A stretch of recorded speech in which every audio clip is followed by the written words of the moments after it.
নাটকীয় ম্যাচে দারুণ জয়ে শেষ ১৬ নিশ্চিত করল রোনালদোর পর্তুগাল। লুকা মদ্রিচের ক্রোয়েশিয়াকে ২-১ গোলে হারিয়েছে সেলেকাও। ম্যাচের শুরু থেকেই দুদলই চালায় আক্রমণ পাল্টা আক্রমণ, কিন্তু প্রথমার্ধে গোলের দেখা পায়নি কেউ।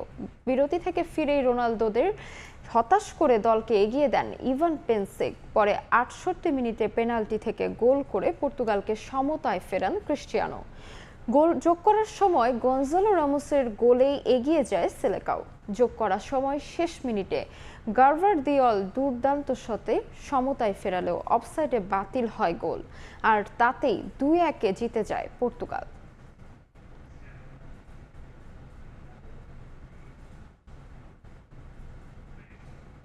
অস্ট্রিয়াকে উড়িয়ে দিয়ে শেষ ১৬-র টিকিট নিশ্চিত করল স্পেন। ২০১০-এর চ্যাম্পিয়নদের গোছানো ফুটবলের সামনে ৩-০ গোলে হারল অস্ট্রিয়া। লামিন ইয়ামালের ম্যাজিক না দেখতে পারলেও ওয়েরজাবালের জোড়া গোলে নকআউটে লুই দে লা ফুয়েন্তের দল।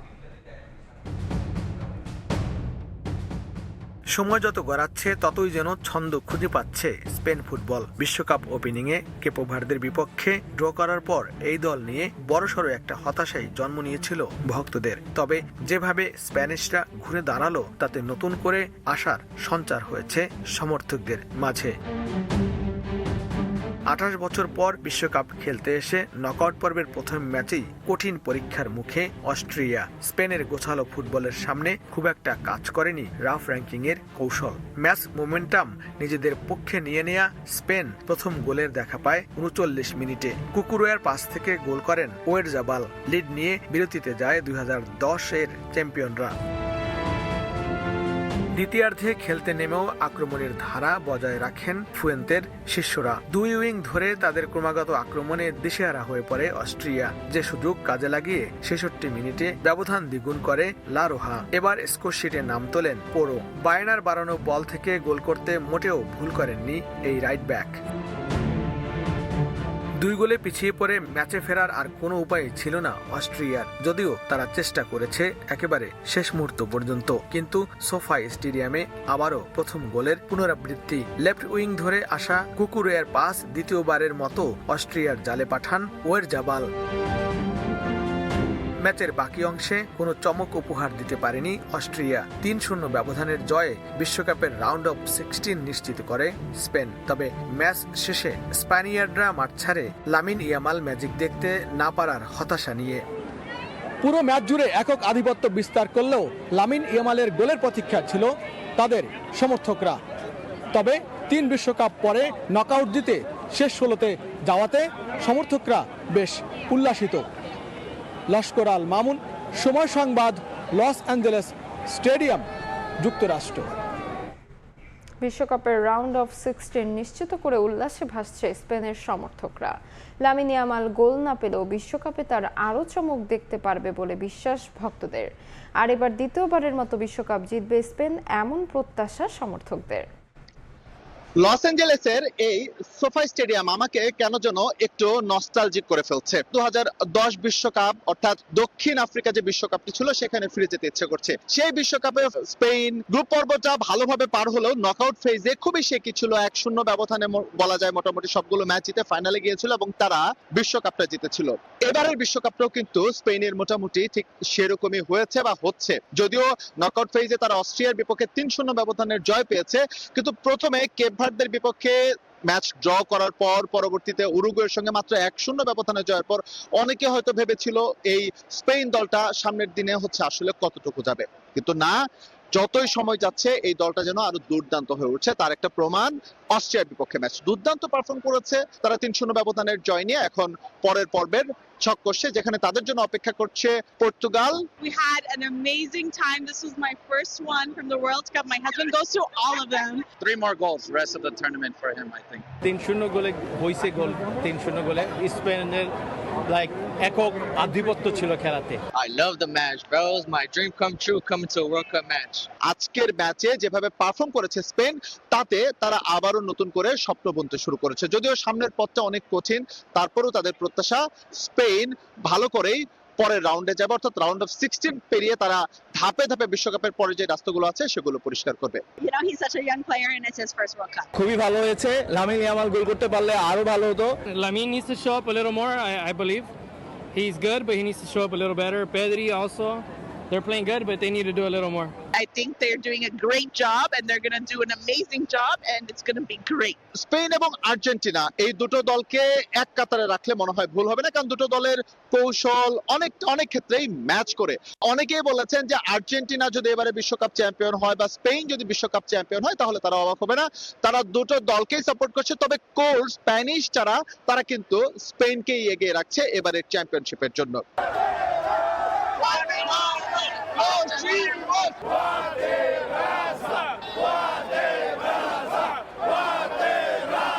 বিশ্বকাপের এখনো বেশ খানিকটা পথ, সবেমাত্র শুরু হয়েছে নকআউট পর্বের খেলা। সামনে কঠিন সব সমীকরণের মধ্য দিয়ে যেতে হবে স্প্যানিশদের।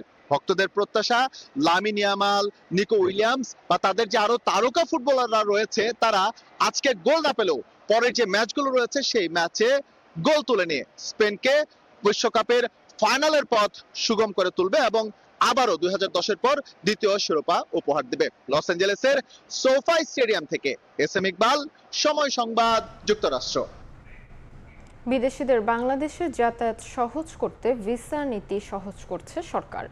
এ লক্ষ্যে অর্থমন্ত্রীর সভাপতিত্বে মন্ত্রিপরিষদ কমিটি গঠন করা হয়েছে বলে জানিয়েছেন মন্ত্রিপরিষদ সচিব।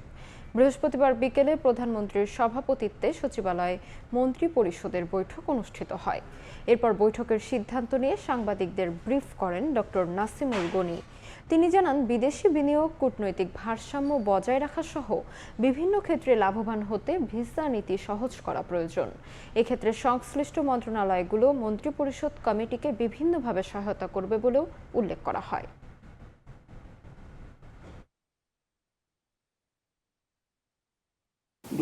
সালে জারিকৃত ভিসা নীতিমালা সংশোধন করে ভিসা পলিসি 2026-এর খসড়া পরিমার্জনের জন্য মাননীয় অর্থমন্ত্রীর সভাপতিত্বে একটি মন্ত্রিসভা কমিটি গঠন করা হয়েছে। স্বরাষ্ট্র মন্ত্রণালয় এই কমিটিকে সাচিবিক সহায়তা প্রদান করবে। আন্তর্জাতিক পরিমণ্ডল দেখা যাচ্ছে যে আমাদের কিছু জায়গায় দরকার বেশি, সেখানে তার একজন ব্যবসায়ী যদি আসে আমার জন্য সুবিধা, সেই দেশে ইনভেস্ট করতে পারবে। তো এই নিরিখে এই বোধটা আমাদের হয়েছে, সে কারণে আমরা এই গভর্নমেন্ট চাচ্ছে যে একটা ইকোনমিক থ্রাস্ট হোক। মিয়ানমারের রাখাইনে আরাকান আর্মির অবস্থান লক্ষ্য করে বিমান হামলা চালাচ্ছে জান্তা বাহিনী। যুদ্ধবিমান থেকে ওপারে বোমা ও গোলাবর্ষণের শব্দে কেঁপে উঠছে টেকনাফ ও উখিয়ার সীমান্ত এলাকাগুলো। এমন পরিস্থিতিতে অনুপ্রবেশের আশঙ্কায় নাফ নদী ও সীমান্তের টহল জোরদার করেছে বিজিবি এবং কোস্টগার্ড। তবে বিশেষজ্ঞদের মতে পরিস্থিতি উদ্বেগজনক হলেও অতীতের মতো বড় পরিসরে রোহিঙ্গা ঢলের আশঙ্কা আপাতত কম। বিস্তারিত জানাচ্ছেন সুজাউদ্দিন রুবেল।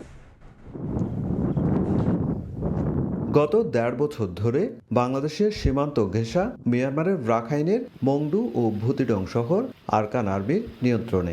মংডু ও আশপাশের এলাকার নিয়ন্ত্রণ নিতে বিমান হামলা শুরু করেছে জান্তা বাহিনী। হামলা মিয়ানমারের ভেতরে হলেও বিস্ফোরণের তীব্রতায় নাফ নদীর এপারের ঘরবাড়িও কেঁপে উঠছে, যা আতঙ্ক ছড়াচ্ছে সীমান্তের বাসিন্দাদের মধ্যে। প্রথমে ৫ থেকে ৭টা মতো মারছে বড় অস্ত্র, তারপর দেখা গেছে কি সরা বন্দুক মারছে, ওইখান থেকে যে লাইটের ফোকাস দেখা গেছে। ৭-৮টা মোটর শেলের শব্দ শুনতে পাই। টেকনাফে আবারও বাসা বাড়ি কেঁপে উঠছে, বিকট আওয়াজ আমরা নদীর এপারেও পাচ্ছি। ওপারে বিস্ফোরণ, গোলাবর্ষণে সীমান্তের বাসিন্দাদের মধ্যে উদ্বেগ তৈরি হলেও এপারের পরিস্থিতি স্বাভাবিক। তবে যে কোনো পরিস্থিতি মোকাবেলায় বিজিবি ও কোস্টগার্ড সর্বোচ্চ সতর্ক অবস্থানে। অতীতের সংঘাতের প্রভাবে বাংলাদেশকে আশ্রয় দিতে হয়েছে লাখ লাখ রোহিঙ্গাকে। তবে এবার তেমন বড় ধরনের ঢলের আশঙ্কা দেখছেন না অভিবাসন ও শরণার্থী বিশেষজ্ঞরা। তাদের মতে মিয়ানমারের জান্তা ও আরাকান আর্মির মধ্যে সংঘর্ষ সীমান্তে আরও কাছাকাছি চলে এলে পরিস্থিতির অবনতি ঘটতে পারে। যদি রোহিঙ্গারা এখানে আসার সম্ভাবনা থাকে, সেটার কারণে আগাম তথ্য নিশ্চয়ই সরকারের কাছে থাকতে পারে এবং বিশেষ করে আমাদের যে গোয়েন্দা সংস্থা এবং নিরাপত্তা বাহিনীরা আছে সেটার একটা আগাম প্রস্তুতি। কিন্তু সেখানে খুব বেশি মানুষ আসবে বলে আমাদের মনে হয় না। প্রশাসনের দাবি, রোহিঙ্গা অনুপ্রবেশ ঠেকাতে সীমান্তে বিজিবি ও কোস্টগার্ড নজরদারি বাড়িয়েছে। পাশাপাশি আতঙ্কিত না হতে সীমান্তবাসীকেও আশ্বস্ত করা হয়েছে। সীমান্তরক্ষী বাহিনী, বিজিবি এবং আমাদের যে কোস্টে থাকে কোস্টগার্ড, ওরা সতর্ক অবস্থানে ছিল, কোনো রকম যেন রোহিঙ্গা অনুপ্রবেশ না ঘটে। বর্তমান পরিস্থিতি বিবেচনায় বর্ডার গার্ড বাংলাদেশ সীমান্তে সর্বদা সতর্ক অবস্থানে আছে। মিয়ানমারের অভ্যন্তরীণ সংঘাতে শুধু কক্সবাজারের টেকনাফ ও উখিয়া নয়, বান্দরবনের নাইক্ষ্যংছড়ি সীমান্তেও নজরদারি জোরদার করেছে বিজিবি। সুজাউদ্দিন রুবেল, সময় সংবাদ, কক্সবাজার। তরুণদের মধ্যে আশঙ্কাজনক হয়ে উঠছে কলোরেক্টোরাল ক্যান্সার। দেশে চিকিৎসা খরচ সর্বনিম্ন 8 থেকে 10 লাখ টাকা। গবেষণা বলছে বছরে 3% হারে বাড়ছে এই নির্ভীত রোগটি, যা জনস্বাস্থ্যের জন্য নতুন সতর্ক বার্তা দিচ্ছে বলে মনে করছেন বিশেষজ্ঞরা। সুস্থ থাকতে স্বাস্থ্যসম্মত জীবনযাপন ও খাবার গ্রহণে গুরুত্ব দিচ্ছেন খাত সংশ্লিষ্টরা। এছাড়া ক্যান্সার নিয়ন্ত্রণের সচেতনতার বিকল্প নেই বলে মনে করেন তারা। কাজল আব্দুল্লাহর রিপোর্ট। আশঙ্কাজনক হারে 20 থেকে 40 বছর বয়সীদের মধ্যেও ছড়াচ্ছে কলোরেক্টাল ক্যান্সার। একসময় 50 বছরের বেশি বয়সীদের মধ্যে মিলত এই দুরারোগ্য ব্যাধি, তবে এখন আর বাধা নেই নির্দিষ্ট বয়সের ফ্রেমে। স্বাস্থ্য বিশেষজ্ঞদের মতে আধুনিক জীবনযাপনে অভ্যস্ত হয়ে পড়ছে তরুণ প্রজন্ম। পাশাপাশি বিশেষ করে প্রক্রিয়াজাত খাবারের স্বাদ ও রুচিতে ভিন্নতা আনলেও ক্ষতির মাত্রা বাড়াচ্ছে কয়েক গুণ। রেস্তোরাঁয় নানা অনুষঙ্গ দিয়ে তৈরি এসব খাবার দিচ্ছে আশঙ্কাজনক বার্তা। অন্যদিকে খাদ্য উৎপাদনে অতিরিক্ত রাসায়নিক কীটনাশক ব্যবহার, খাদ্য সরবরাহের ধাপে ধাপে অস্বাস্থ্যকর দ্রব্য মেশানোর কারণেই নীরবে অনিয়ন্ত্রিত হয়ে উঠছে ক্যান্সার। ফুডের যে chain, supply chain, that means কৃষকরা যেখান থেকে উৎপাদন করছে সেই মাটি, তারপরের ধাপে ফড়িয়া, তারপরে ফ্যাক্টরি, তারপরে প্রিজারভেশন, এইভাবে হয়ে হয়ে যতগুলো স্টেজ আছে, এই সমস্ত স্টেজ যদি আমরা সেফ বা নিরাপদ না রাখতে পারি, তাহলে কিন্তু আমাদের এই যে ফুডজনিত যে সমস্ত ডিজিজ, তার মধ্যে ক্যান্সার একটা আপনি যেটা বললেন, সেটা কিন্তু হতেই থাকবে। গবেষণা বলছে বছরে 3% হারে 30 থেকে 49 বছর বয়সীদের মধ্যে বাড়ছে কলোরেক্টাল ক্যান্সার। পরিবারের অন্যান্য সদস্যদের আক্রান্তের ইতিহাস এবং সাধারণ লক্ষণকে গুরুত্ব না দেয় বাসা বাঁধতে পারে এই রোগ। কোলোরেক্টাল ক্যান্সারের ক্ষেত্রে আসলে লক্ষণগুলো প্রথমে শুরু হয় খুব স্বাভাবিক কিছু সিমটম দিয়ে আমরা পাই আর কি। এর মধ্যে যেটা হতে পারে সেটা হচ্ছে পেট ভরা ভরা লাগে, হ্যাঁ, হজমে সমস্যা দেখা দেয়, মলত্যাগের অভ্যাসে পরিবর্তন। এটা কেমন? এটা অনেক সময় দেখা যায় যে ডায়রিয়া হচ্ছে, অনেক সময় কনস্টিপেশন, কোষ্ঠকাঠিন্য দেখা যায়, কিছুদিন ডায়রিয়া থাকছে, কিছুদিন কোষ্ঠকাঠিন্য থাকছে। বাংলাদেশে একটু ডিফারেন্ট পিকচারও কিন্তু পাই। ইয়াং গ্রুপের মাঝে 30 অ্যান্ড অ্যাবাভ, 30 থেকে 40-45-এর মাঝে কিন্তু প্রচুর কোলোরেক্টাল পেশেন্ট আমাদের কাছে কিন্তু আসেন। কলোরেক্টাল ক্যান্সার চিকিৎসায় সর্বনিম্ন ব্যয় 8 লাখ টাকা। প্রাথমিক পর্যায়ে শনাক্ত করা গেলে সুস্থ হওয়া সম্ভব বলছেন এই বিশেষজ্ঞ। একজন কোলন ক্যান্সারের রোগীর ক্যান্সারের যত চিকিৎসা পদ্ধতি রয়েছে, যেমন আপনার কেমোথেরাপি, সার্জারি, রেডিওথেরাপি, সবগুলোই রাখতে পারে। সবগুলো যদি একজন পেশেন্টের লাগে, আমরা ধরে নিতে পারি এটি যদি প্রাইভেট সেন্টারে কোথাও করে 7 থেকে 8 লাখ টাকা ন্যূনতম তার খরচ পড়ে যাবে। আর্লি স্টেজে যদি ধরা পড়ে, সুস্থ হওয়ার অনেক ভালো, এবং তখন খরচ অনেক কমে আসে। ক্যান্সার সচেতনতায় বয়স 45 হলে নিয়মিত মেডিকেল পরীক্ষার অংশ হিসেবে রক্ত পরীক্ষা ও পায়খানার মাধ্যমে রক্ত যাচ্ছে কিনা তা বছরে একবার পরীক্ষার পরামর্শ চিকিৎসকদের। কাজল আব্দুল্লাহ, সময় সংবাদ, ঢাকা। 12 কেজি এলপিজি সিলিন্ডারের দাম 357 টাকা কমিয়ে 1528 টাকা নির্ধারণ করেছে বিআরসি। জাহাজ ভাড়া কমলে দাম আরও কমানো সম্ভব বলেও জানায় সংস্থাটি। নির্ধারিত দামেই এলপি গ্যাস বিক্রির কথা জানান বিক্রেতারা। তবে দাম কমলে বাজারে তার প্রভাব পড়ে না বলে দাবি গ্রাহকের। গেল মাসের তুলনায় আরও এক ধাপ কমলো এলপি গ্যাসের দাম। সংবাদ সম্মেলন করে এ তথ্য জানিয়েছেন Bangladesh energy regulatory commission BERC chairman. তিনি জানান, আন্তর্জাতিক বাজারে এই জ্বালানি পণ্যটির দাম কমায় দেশের বাজারেও মূল্য সমন্বয়ের উদ্যোগ নেওয়া হয়েছে। ঘোষণা দেওয়া হয় 12 কেজি সিলিন্ডারের দাম কমেছে 357 টাকা। নতুন মূল্য নির্ধারণ করা হয়েছে 1528 টাকা। প্রতি কেজি এলপিজির মূল্য, যেটি জুন মাসে ছিল 157.06 টাকা, এটি জুলাই মাসে এসে হয়েছে 127.53 3.30 টাকা, অর্থাৎ কেজি প্রতি কমেছে 29.76 টাকা। আমরা যে দেখব এটা আপনি যেটা বলছেন যেন নির্ধারিত দামের চেয়ে বেশি দামে বিক্রি না হয়। তবে সরকার নির্ধারিত এই মূল্যে বাজারে পণ্যটি না মেলার অভিযোগ আছে গ্রাহকদের। বিক্রেতারা বলছেন সরকার বেঁধে দেওয়া দামেই এলপিজি সিলিন্ডার বিক্রি করছেন তারা। কোম্পানির নতুন রেটে আমরা এত কম ধরে, তাহলে আমরা পাবলিকের তো কম ধরবো। আমাদেরকে বলছে যে গ্যাসের দাম আসলে কমছে, আমরাও শুনছি, এখন আমরা ওই নতুন রেটের মালটা পাইনি এখনো। ক্রেতাদের কথাতে সেই পুরনো আক্ষেপ। তাদের অভিযোগ নির্ধারিত মূল্যের চেয়ে বেশি টাকায় কিনতে হয় গ্যাস। দাম কমার প্রভাব নেই বাজারে। দাম যদি বাড়ে 1 টাকা, ওরা আরো 5 টাকা বেশি বাড়ায় সব জায়গায়। এটা কমায় না তো, এটা ডিলাররা কমায় না, আমরা কি কমাম? বাজার পরিস্থিতি নিয়ন্ত্রণে সরকারকে আরো সজাগ থাকার দাবি সাধারণ ক্রেতাদের। আতাউর কাউসার, সময় সংবাদ, ঢাকা। আইনি জটিলতায় দীর্ঘদিন ধরে বন্ধ শরৎপুরের নড়িয়া উপজেলার স্বাস্থ্য কমপ্লেক্স আধুনিক সুবিধা সম্পন্ন 50 শয্যার হাসপাতাল। চালুর আগেই দফায় দফায় চুরির ঘটনায় প্রায় $1.5 কোটি টাকার ক্ষয়ক্ষতি হয়েছে। হাসপাতালটির কার্যক্রম বন্ধ থাকায় অরক্ষিত অবস্থায় সুযোগ নিয়ে একটি চক্র মূল্যবান যন্ত্রপাতি লুট করে নিয়ে গেছে। তবে দায় নিতে চাচ্ছে না স্বাস্থ্য বিভাগ বা নির্মাণকারী প্রতিষ্ঠান। বিএম ইসরাফেলের তথ্য ও মিলন খানের ছবিতে রিপোর্ট।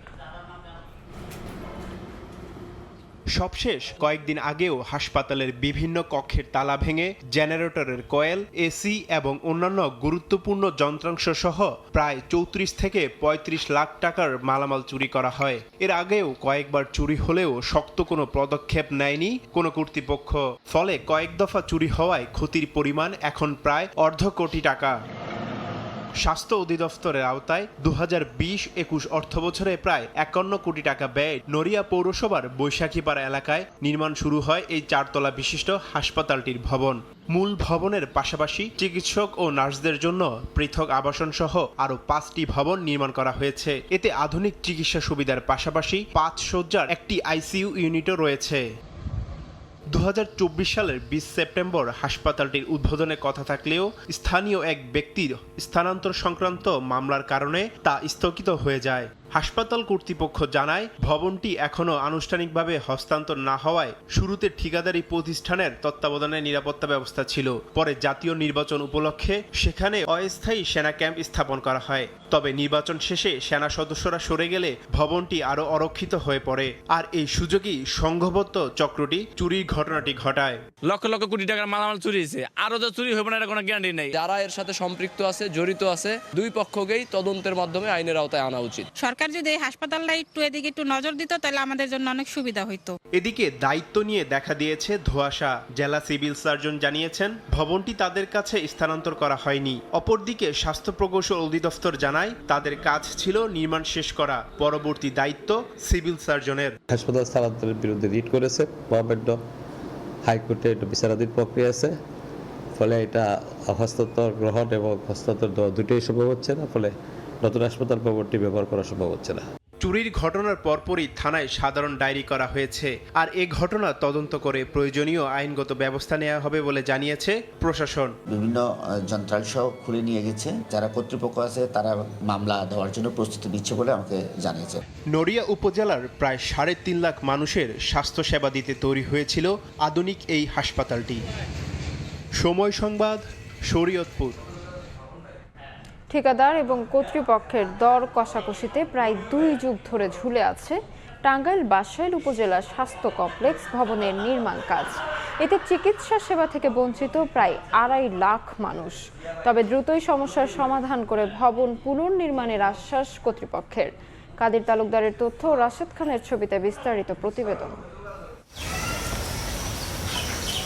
21 বছর ধরে এভাবে পরিত্যক্ত অবস্থায় পড়ে আছে ভবন। চিকিৎসার পরিবর্তে চলে মাদক সেবীদের আড্ডা। টাঙ্গাইলের বাসাইল 50 শয্যার উপজেলা স্বাস্থ্য কমপ্লেক্সটির অবকাঠামো নির্মাণের অভাবে পূর্ণাঙ্গ স্বাস্থ্যসেবা থেকে বঞ্চিত হচ্ছেন প্রায় 2.5 লাখ মানুষ। নামে মাত্র চিকিৎসা ব্যবস্থা চালু থাকলেও অপারেশন ও রোগ নির্ণয়ের পরীক্ষার জন্য যেতে হয় বেসরকারি ক্লিনিক বা প্যাথোলজিতে। অন্যদিকে 27 জন চিকিৎসকের বসার জন্য নেই পর্যাপ্ত জায়গা। এক রুমে গাদাগাদি করে বসে ব্যবস্থাপত্র দেয়ায় রোগীদের পাশাপাশি বিব্রত হন চিকিৎসকরাও। এটা সার্জারি ডাক্তার নাই, এখন বললো টাঙ্গাইল যাইতে হবে সার্জারি ডাক্তারে।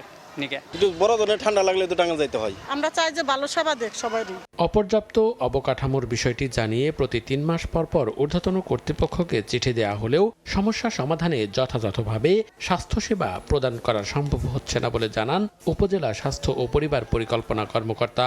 এই ব্যাপারে বারবার কথা হচ্ছে, ওনাদেরকে জানানো হচ্ছে, ওনারাও আসলে এই ব্যাপারে এখন পর্যন্ত কোনো রকমের কোনো আশানুরূপ কোনো ব্যবস্থা নিতে পারেননি বা ওই রকম কোনো আশা আমাকে দেখাননি। শুধু ভবন হলেই হবে না, সাথে আমার যে পূর্ণাঙ্গ জনবল সেটা আমার লাগবে। সেটা যদি আমরা পাই তাহলে অবশ্যই জনগণের যে কাঙ্ক্ষিত সেবা সেটা আমরা দিতে পারবো। তবে অসমাপ্ত ভবন, চলাচলের রাস্তা সহ ড্রাইভার ব্যারাক, গ্যারেজ এবং বৈদ্যুতিক সাব স্টেশনের জন্য আরও 4 কোটি টাকার কাজ প্রক্রিয়াধীন বলে জানান জেলা স্বাস্থ্য প্রকৌশলী। আগে ঠিকাদারের চুক্তি বাতিল এবং নতুন কাজ পুনরায় এস্টিমেট করে আমাদের যে ইনকমপ্লিট কাজ আছে এটা নতুন অর্থ বরাদ্দ নিয়ে পুনরায় বাস্তবায়নের জন্য কার্যক্রম চলমান আছে। 2005 সালে 5 কোটি টাকা ব্যয়ে বাসাইল উপজেলা স্বাস্থ্য কমপ্লেক্সটির অবকাঠামো নির্মাণ কাজ শুরু হয়। সময় সংবাদ, টাঙ্গাইল। নিত্যপণ্যের দামের সামান্য পরিবর্তনই সরাসরি প্রভাব ফেলে পরিবারের মাসিক বাজেটে। কৃষি বিপণন অধিদপ্তরের তথ্য বলছে, গেল 1 বছরে কমতির দিকে ছিল চাল, পেঁয়াজ ও রসুনের দাম। তবে বাড়তির তালিকায় ছিল ডাল, কাঁচামরিচ, ভোজ্য তেল ও মাংসের বাজার। নিত্য প্রয়োজনীয় পণ্যের দাম সাধারণ মানুষের দৈনন্দিন জীবনের সবচেয়ে স্পর্শকাতর বিষয়গুলোর একটি। চাল, ডাল, তেল, সবজি থেকে শুরু করে প্রতিদিনের প্রয়োজনীয় পণ্যের দামের সামান্য পরিবর্তন কখনো সংকট, কখনো স্বস্তি দেয় পরিবারের মাসিক ব্যয়। কৃষি বিপণন অধিদপ্তরের তথ্য বলছে, জুন শেষে গেল 1 বছরে কিছুটা কমতির দিকে ছিল চালের দাম। কেজিতে মোটা চালের দাম কমেছে প্রায় 10%। বিপরীতে সুগন্ধি চালের দাম বেড়েছে 36% পর্যন্ত। এদিকে প্রতি কেজি মসুর ডালের দাম 20.75% বাড়লেও খেসারির ডালের দাম কমেছে 9.5%। মশলা জাতীয় পণ্যের মধ্যে কমেছে দেশি পেঁয়াজের দাম কেজিতে 27.27%, রসুন 29.17%। তবে এ সময় শুকনো মরিচ 45.65% আর 57.14% বেড়েছে কাঁচা মরিচের দাম। ঊর্ধ্বমুখী ছিল ভোজ্য তেলের দাম। লিটারে খোলা সয়াবিন তেলের দাম 13.68% আর পাম তেলের দাম বেড়েছে 9.30%। ব্র্যান্ড ভেদে বোতলজাত সয়াবিন তেলের দাম বেড়েছে 5.84% আর লিটারে খোলা সরিষার তেলের দাম বেড়েছে 0.24%। মাংসের বাজারেও ছিল ঊর্ধ্বগতি। কেজিতে ব্রয়লার মুরগির দাম বেড়েছে 16.13% আর দেশি মুরগির দাম বেড়েছে 6.78%। 8.97% বেড়েছে গরুর মাংসের দাম আর ছাগলের মাংসের দাম বেড়েছে 9.76%। এদিকে বছর ব্যবধানে ডিমের দাম কমেছে 2%-এরও বেশি। ইয়ানুর শিফাত, সময় সংবাদ, ঢাকা। বাংলাদেশে আমদানি রফতানি বাণিজ্যের ভলিউম রেকর্ড পরিমাণ বাড়লেও ইউরোপ আমেরিকার মন্দা পরিস্থিতিতে রফতানি আয় কিছুটা কমে $48 বিলিয়ন এসে দাঁড়িয়েছে। ট্রাম্পের ট্যারিফ জটিলতার পাশাপাশি মধ্যপ্রাচ্যের যুদ্ধের কবলে পড়ে আশানুরূপ অর্ডার না আসায় শুধু তৈরি পোশাক খাতে অন্তত $1 বিলিয়ন কমেছে। অবশ্য জুন মাসে গার্মেন্টসের $3.38 বিলিয়ন সহ সর্বমোট $4.2 বিলিয়ন আয়ের মাধ্যমে মাসিক আয় আগের সব রেকর্ড ছাড়িয়ে গেছে। শাখাওয়াত টিপুর ক্যামেরায় বিস্তারিত জানাচ্ছেন কমল দেব।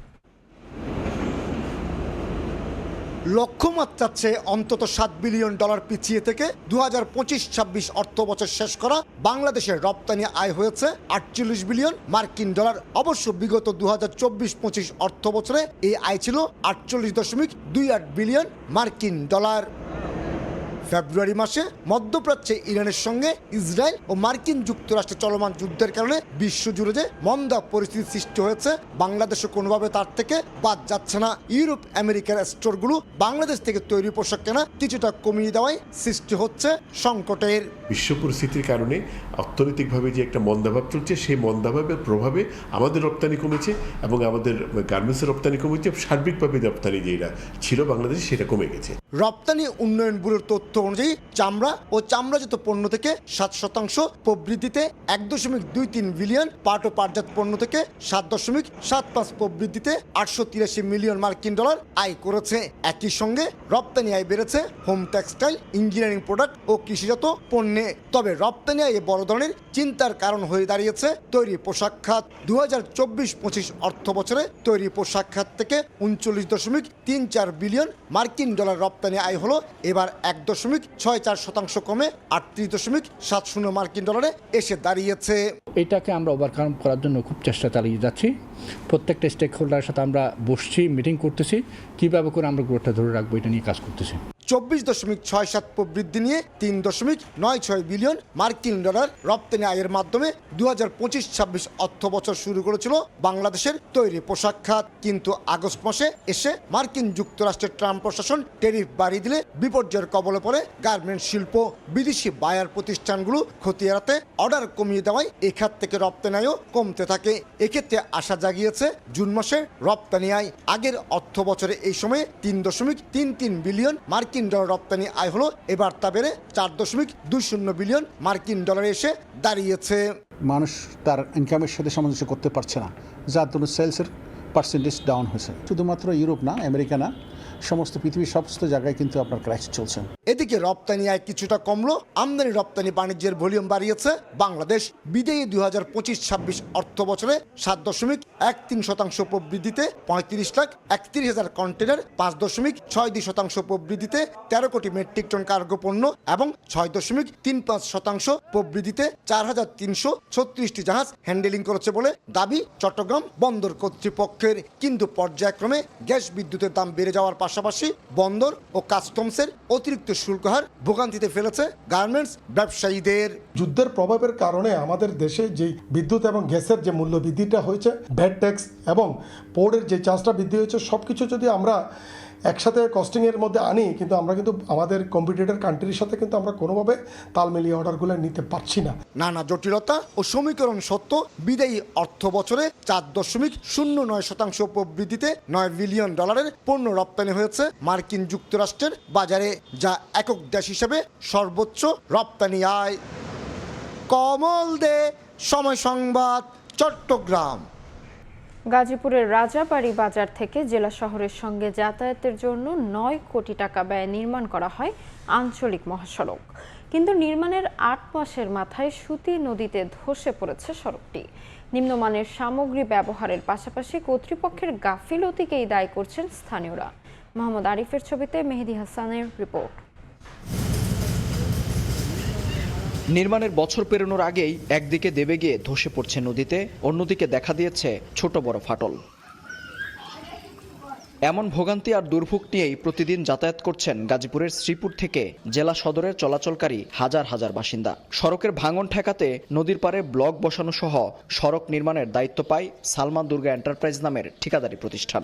কাজের শুরুতে স্থানীয়রা নিম্নমানের সামগ্রী ব্যবহারের অভিযোগ তুললেও তা তোয়াক্কা করেনি ঠিকাদারি প্রতিষ্ঠান ও স্থানীয় সরকার প্রকৌশল অধিদপ্তর। এখন সামান্য বৃষ্টিতেই ব্লকগুলো দেবে গিয়ে ধসে পড়ছে নবনির্মিত সড়কটি। এরই মধ্যে কয়েক দফা মেরামত করা হলেও ধস থামানো যায়নি। অবশ্যই 100% গাফলতি। ইঞ্জিনিয়ার কোনো দিন এখানে আসেই না, কথা বললে তারপরে বলে যে অন্য জায়গার চেয়ে ভালো করছি। এক সপ্তাহ মতো খালি করলোই, করার পর আজকে করে কালাতে যায়, ভেঙে যায়, ভেঙে যাওয়ার পর আবার সারা গেছে আবার ভেঙে গেল, আরো ভাঙলে পরে আবার করুন। সঠিকভাবে কাজ যদি হইতো তাহলে রাস্তা তো দ্রুত যত খারাপ হওয়ার কথা না। প্রশাসনের কাছে আপনি সবার কাছে একটা আবদার থাকবে যে এটা দেখশন করার জন্য ভালোভাবে রাস্তাটা যদি ভালোভাবে হয়। তবে অভিযোগ অস্বীকার করে ঠিকাদার বলছেন নদী তীরবর্তী হওয়ায় এমন ভাঙন স্বাভাবিক ঘটনা। আর ঠিকাদারের জামানত রাখা 90 লাখ টাকা দিয়েই সড়কটি পুনরায় মেরামত করা হবে বলে জানায় উপজেলা প্রকৌশল বিভাগ। নিম্নমানের কোনো কাজ হয় নাই, একটা হাই কোয়ালিটির কাম হয়েছে। ওই কাজ আবার 4 কোটি টাকা লস হয়েছে, 1.5 কোটি টাকা জামানত আটকে আছে। আমাদের কাজ ভাঙুক দাম নয়, আমাদের এটা ঠিক করে দিয়ে আমাদের জামানত তুলতে হবে, লোক পরে এটা ঠিকঠাক করার ব্যবস্থা করতে হবে। নতুন মাটি ভরাট করে যেহেতু কাজ করা হয়েছে, এটা একটা সিজন গেলে দেন এটা স্টেবল হয়ে যাবে। তা আমরা লাকি যে এটা জামানতের সময়ের মধ্যে ঘটেছে, তাকে দিয়ে আমরা এটা শীঘ্রই ঠিক করতে পারব। গাজীপুর জেলা শহরের সঙ্গে শিল্পাঞ্চল শ্রীপুর উপজেলার যোগাযোগ ব্যবস্থা সহজতর করতে 5 কিলোমিটার সড়ক নির্মাণের ব্যয় ধরা হয় 9 কোটি টাকা। মেহেদি হাসান, সময় সংবাদ, গাজীপুর। ভাঙাচোরা আর খানাখন্দে ভরা গোপালগঞ্জ পৌর এলাকার প্রতিটি রাস্তা। বিগত বছরগুলোতে সড়ক পুনর্নির্মাণ কাজে অনিয়ম ও দীর্ঘদিন সংস্কার না করায় চলাচলের অনুপযোগী হয়ে পড়েছে শহরের সড়কগুলো। এতে চরম ভোগান্তিতে শহরবাসী। বৃষ্টি হলে দুর্ভোগের মাত্রা বাড়ে দ্বিগুণ। এদিকে পর্যাপ্ত বাজেট বা বরাদ্দ না থাকায় সড়কগুলো মেরামত করতে পারছেন না পৌর কর্তৃপক্ষ। HM মানিকের ছবিতে জয়ন্ত শিরালির রিপোর্ট। কোথাও কার্পেটিং, আবার কোথাও RCC ঢালাই উঠে তৈরি হয়েছে ছোট বড় অসংখ্য গর্ত। বৃষ্টি হলেই পানি জমে বেড়ে যায় ভোগান্তির মাত্রা। এতে প্রতিদিনই চরম ঝুঁকি নিয়ে চলাচল করছে ছোট বড় যানবাহন সহ হাজারো মানুষ। আর এই জরাজীর্ণ রাস্তায় নিত্যদিনই ঘটছে ছোটখাটো দুর্ঘটনা। 2018-19 এবং 2019-20 অর্থ বছরে UGGIP ও MGSP প্রকল্পের অর্থায়নে 24 কোটিরও বেশি টাকা ব্যয়ে পৌর এলাকার প্রায় সবকটি রাস্তা ও ড্রেন সংস্কার করা হয়। অভিযোগ রয়েছে নির্মাণ কাজে ব্যাপক অনিয়মের ফলেই রাস্তাগুলির এমন বেহাল দশা। গোপালগঞ্জ পৌর এলাকার এসব রাস্তা ও ড্রেন পুনর্নির্মাণ করা হলেও কাজের মান নিয়ে ক্ষোভের শেষ নেই স্থানীয়দের। এছাড়া পরবর্তীতে তেমন কোনো সংস্কার না করায় তার খেসারত হিসেবে প্রতিদিন চরম ভোগান্তি পোহাতে হচ্ছে পৌরবাসী সহ জেলা শহরে বিভিন্ন প্রয়োজনে আসা হাজার হাজার মানুষকে।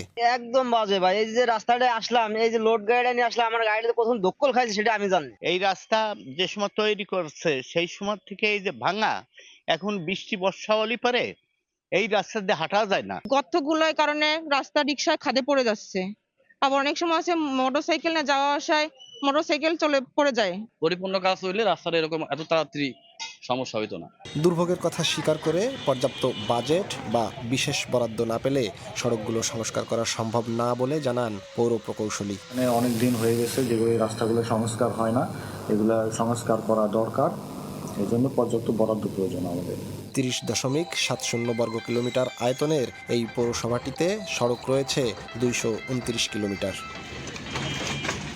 জয়ন্ত শিরালি, সময় সংবাদ, গোপালগঞ্জ। হরমুজ প্রণালীতে মার্কিন যে কোনো হস্তক্ষেপের বিরুদ্ধে কড়া হুঁশিয়ারি দিয়েছে তেহরান। একই সময় সর্বোচ্চ ধর্মীয় নেতা আয়াতুল্লাহ আলী খামেনির রাষ্ট্রীয় জানাজা ঘিরে দেশ জুড়ে জোরদার করা হয়েছে নিরাপত্তা। অন্যদিকে আন্তর্জাতিক নৌপথ বন্ধের যে কোনো উদ্যোগকে অগ্রহণযোগ্য বলে সতর্ক করেছে যুক্তরাষ্ট্র। ইরানের সর্বোচ্চ নেতা আয়াতুল্লাহ আলী খামেনির রাষ্ট্রীয় জানাজাকে কেন্দ্র করে দেশ জুড়ে কঠোর নিরাপত্তা ব্যবস্থা জোরদার করা হয়েছে। 4 জুলাই তেহরানে শুরু হবে জানাজার আনুষ্ঠানিকতা, যা 9 জুলাই মাশহাদে দাফনের মাধ্যমে শেষ হবে। এ উপলক্ষে তেহরান, কুম ও মাশহাদ সহ কয়েকটি শহরে আকাশপথে অস্থায়ী বিধিনিষেধ জারি করা হয়েছে। নিরাপত্তা বাহিনীকে রাখা হয়েছে সর্বোচ্চ সতর্ক অবস্থানে। জানাজা ঘিরে বৃহস্পতিবার সন্ধ্যায় তেহরানের রাস্তায় নামেন হাজারো মানুষ। রাজধানীর বিভিন্ন এলাকায় শোক ও শ্রদ্ধা জানাতে জড়ো হন সাধারণ নাগরিকরা। দেশটির রাষ্ট্রীয় গণমাধ্যম জানিয়েছে 7 জুলাই কুম শহরে বিশেষ শোক অনুষ্ঠান হবে। এছাড়া ইরাক সহ আরও কয়েকটি দেশেও স্মরণ ও শোক অনুষ্ঠানের আয়োজন করা হয়েছে। রাষ্ট্রীয় জানাজার প্রস্তুতির মধ্যেই যুক্তরাষ্ট্র ও ইসরায়েলকে কড়া হুঁশিয়ারি দিয়েছে তেহরান। ইরানের খাতাম আল আম্বিয়া কেন্দ্রীয় সদর দফতরের কমান্ডার আলী আবদুল্লাহি বলেছেন, দেশের বিরুদ্ধে যে কোনো হামলা বা উস্কানির জবাব কঠোর ও তাৎক্ষণিকভাবেই দেয়া হবে। একই ধরনের সতর্কবার্তা দিয়েছেন পররাষ্ট্রমন্ত্রী আব্বাস আরাকচিও। এদিকে হরমুজ প্রণালী নিয়েও বাড়ছে উত্তেজনা। ইরান জানিয়েছে এই কৌশলগত নৌপথে যুক্তরাষ্ট্রের কোনো হস্তক্ষেপ সহ্য করা হবে না। জবাবে জাতিসংঘ নিরাপত্তা পরিষদের জরুরি বৈঠকে মার্কিন প্রতিনিধি মাইক ওয়ালস বলেন, আন্তর্জাতিক নৌপথ বন্ধের কোনো উদ্যোগ গ্রহণযোগ্য নয়। এর মধ্যে জাতিসংঘ মহাসচিব আন্তোনিও গুতেরেসের সঙ্গে ফোনে আঞ্চলিক পরিস্থিতি নিয়ে আলোচনা করেছেন ইরানের পররাষ্ট্রমন্ত্রী আব্বাস আরাকচি। এদিকে ধীরে ধীরে স্বাভাবিক হচ্ছে তেহরানের কূটনৈতিক কার্যক্রম। অস্ট্রিয়া 1 জুলাই থেকে তেহরানে তাদের দূতাবাসের নিয়মিত কার্যক্রম পুনরায় চালু করেছে। তবে কনসুলার সেবা কবে থেকে শুরু হবে তা পরে জানানো হবে বলে জানিয়েছে ভিয়েনা। পর্যবেক্ষকদের মতে সামরিক উত্তেজনা অব্যাহত থাকলেও সমান্তরালভাবে কূটনৈতিক যোগাযোগ চালিয়ে যাওয়ার চেষ্টা করছে সংশ্লিষ্ট পক্ষগুলো। নাসরিন রুমি, সময় সংবাদ। এবার খেলার খবর।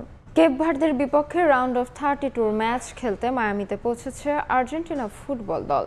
দলকে স্বাগত জানাতে টিম হোটেলের সামনে ভিড় করেন সমর্থকরা।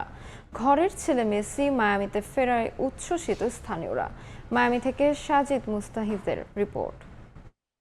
লিওনেল মেসি ঘরে ফিরবেন এবং লিওনেল মেসিকে দেখার জন্য টিম হোটেলের বাইরে বিকেল থেকেই ভিড় করতে থাকেন সমর্থকরা। কেউ এসেছেন আর্জেন্টিনা থেকে, কেউ বা স্থানীয় ফোর্ট লডারডেলের বাসিন্দা। মেসি এর আগেও মায়ামিতে অনেকবার এসেছেন, মেসির বাড়ি আছে মায়ামিতে, তারপরও এবারের মেসির মায়ামিতে আসাটা একেবারেই ভিন্ন। কানসাসে যেরকম কিম হোটেলের সামনে প্রচুর দর্শককে দেখতাম, এখানে সংখ্যাটা তার চেয়ে কম হলেও কিন্তু অনেকে এসেছেন মেসিদের স্বাগত জানাতে। সবাই কিন্তু দলকে স্বাগত জানাচ্ছে, তাদের অনেকগুলো গান রয়েছে, সেই গানগুলো কিন্তু তারা গাইছেন। এখানে যারা নিরাপত্তার দায়িত্বে রয়েছেন তারা কিন্তু আটকে দিয়েছেন এখানে যারা রয়েছেন তাদেরকে। আমরা দেখতে পাচ্ছি লিওনেল মেসির বাস। পুরো মায়ামির ঘরের ছেলে কিন্তু লিওনেল মেসি। মায়ামিতে যারা থাকেন তারা সবাই লিওনেল মেসিকে ভালোবাসেন। আমার কথা হয়েছিল এখানে অনেকে এসেছেন যারা আর্জেন্টাইন না, কিন্তু ইন্টার মায়ামির জার্সি পরে এসেছিলেন অনলি বিকজ মেসি ইন্টার মায়ামিতে খেলেন। তারা মাঠেও যাবেন, মায়ামি হার্ড রক স্টেডিয়ামে গিয়ে সমর্থন জানাবেন, তারা দেখতে চান লিওনেল মেসির খেলা। We are so happy to have the team at home because I am from Argentina, but I am actually living in Fort Lauderdale. So I am very proud to having my team here at home. I'm very excited about the match on Friday, and also I'm here today to see Messi and all the team. I mean, it's really emotional to be here and to see them come and everything. It's really nice to support them. It's a very difficult match, but I think it's gonna be good for the team, for Messi. He's the best. I love Messi.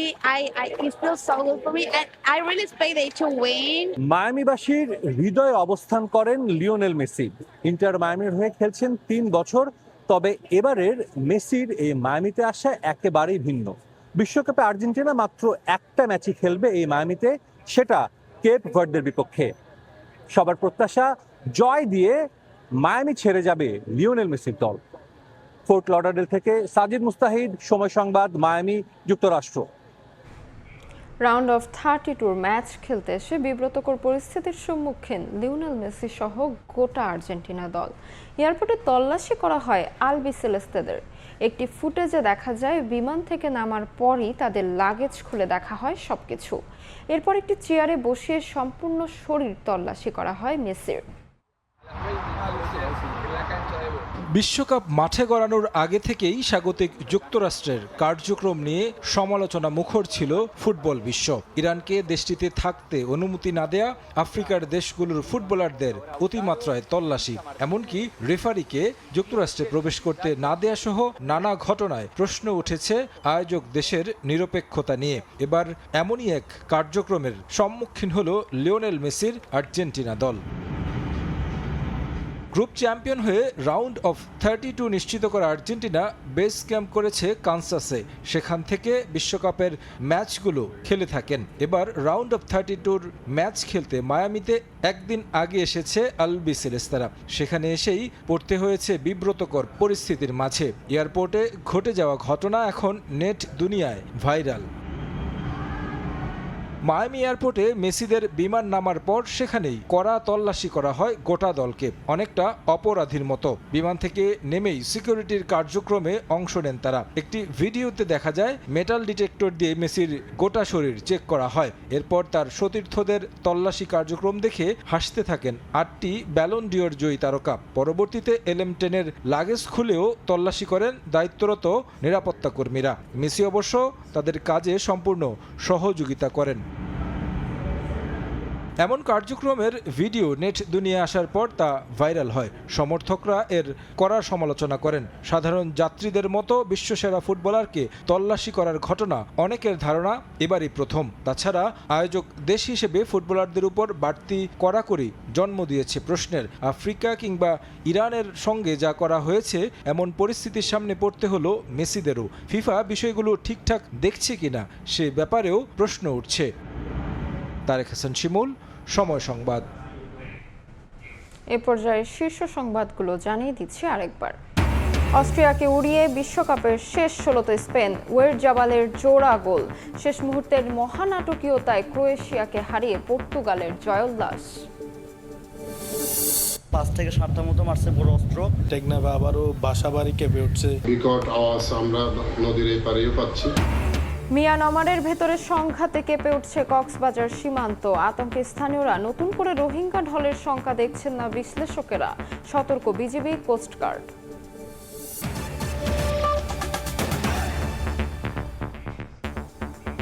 এই ছিল সকালের সময়। দর্শক, বিশ্বকাপ ফুটবলের মহাযজ্ঞ সরাসরি সম্প্রচার করছে সময় টেলিভিশন। দেখতে চোখ রাখুন সময়ের পর্দায়। এরপর আন্তর্জাতিক সময় নিয়ে সঙ্গে থাকবেন সহকর্মী কাজল আব্দুল্লাহ। ধন্যবাদ। আন্তর্জাতিক সময় নিয়ে আসছি কিছুক্ষণ পরে, সঙ্গে থাকুন সময়।